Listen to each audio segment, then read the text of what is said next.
Your protagonist just encountered a dragon and you wrote she felt terrified. You just bored your reader to death, and if you don't know why, stick around to watch this video. Filter words are like, imagine there's this intense, epic fantasy battle happening. You've got the swords clashing and slicing through the grassy plains. The wind has picked up into a stormy tempest. A mage's hair gets singed by a mist fireball. They're screaming, crying, gargling, steel against steel. A dragon roars above, covering half the battlefield in the shadow of its great wings. And you're off to the side with a really boring tour guide who's telling you what's happening. You're not actually there in the moment. That's what filter words do, and I'm gonna show you how to avoid that. If you're new here, my name is Brianna and I post writing videos every week on character development, world building, narrative techniques, and other writing related things. I also make easy to use writing workbooks on my Etsy shop, so if you're interested, click the link in the description below and don't forget to hit subscribe to become a better writer. What are filter words? They are those sneaky verbs that create a buffer between your reader and the action. Words like saw, heard, felt, noticed, realized, and thought. They're called filter words because they literally filter the experience through the characters instead of letting the readers live it directly. For example, a filtered sentence might say,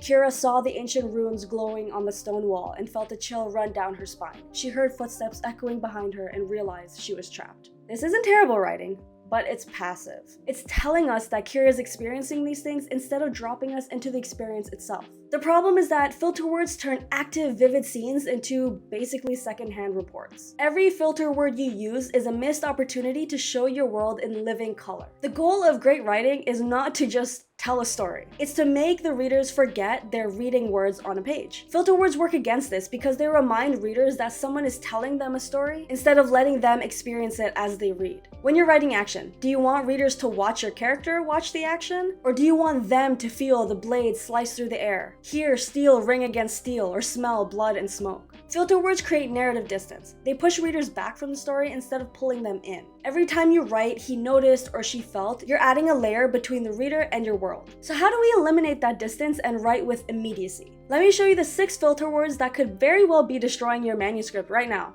and how to fix them. The first filter word is felt. A weak sentence might say, she felt the dragon's heat against her face. A stronger sentence might say, dragon fire scorched the air, turning her breath to steam and ash. The first version tells us about the heat. The second version makes us experiencing it. And this will be the same for the rest of the examples. Saw. A weak sentence might say, Marcus saw the ethereal city floating above the clouds. Whereas a stronger example might say, the ethereal city hung suspended above the clouds. Its crystal spires caught the light and reflected onto Marcus like stars themselves. Heard. Instead of saying, she heard the whispers of the forest spirits, you might want to say, the forest spirits whispered in a language she didn't recognize. Realized. Instead of saying, he realized the prophecy was about him, you might say instead, each prophesied word struck him one by one, like fingers pointed directly at his heart. Noticed. A weak sentence might say, Lyra noticed the hidden passage behind the tapestry. A stronger sentence might say, there was a slight curl in the edge of the tapestry, as if it had been pulled aside over and over.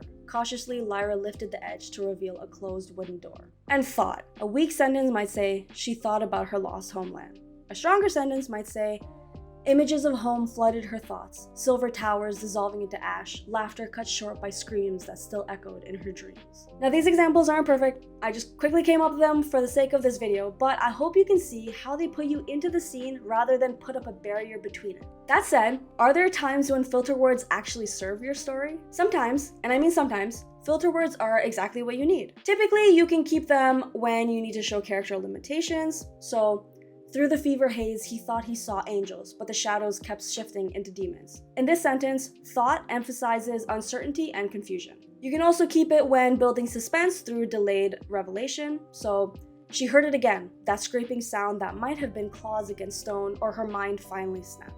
And you can keep it when emphasizing the act of perception itself. He watched the last of his people succumb to the plague.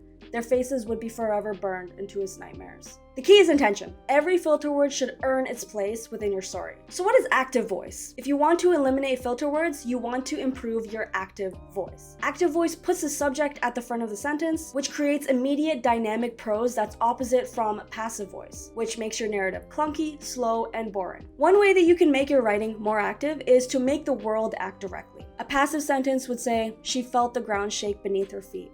An active sentence would say, the ground bucked and heaved, throwing her to her knees. Or a passive sentence might say, he heard the sound of approaching footsteps. An active sentence would say, footsteps click down the linoleum corridor. Knowing how to write in an active voice is a huge sign of strong writing, so I highly recommend practicing it even outside your novel. So you've realized your manuscript is full of filter words. How do you clean it up? The first step is to search through your document for the 6 filter words I mentioned. Felt, saw, heard, realized, noticed, and thought. Highlight every single one. Don't edit it just yet, just mark them. The second step, for each highlighted word, ask yourself, is this filter word necessary for meaning, or can I show this in a more active and engaging way? If you can show it directly, change the highlight color to something else like orange to mark it for editing. And the third step is to rewrite the filter words that you've marked for editing so that they're more active and immersive. And that's it. Thank you for watching. Don't forget to like and subscribe, and you might want to watch this video next. Remember, when you eliminate unnecessary filter words, you're not only making your writer stronger, but you're respecting your reader's intelligence as well. You're trusting them to interpret and feel without you holding their hand. Don't just tell us your story. Let us experience it. Until the next chapter.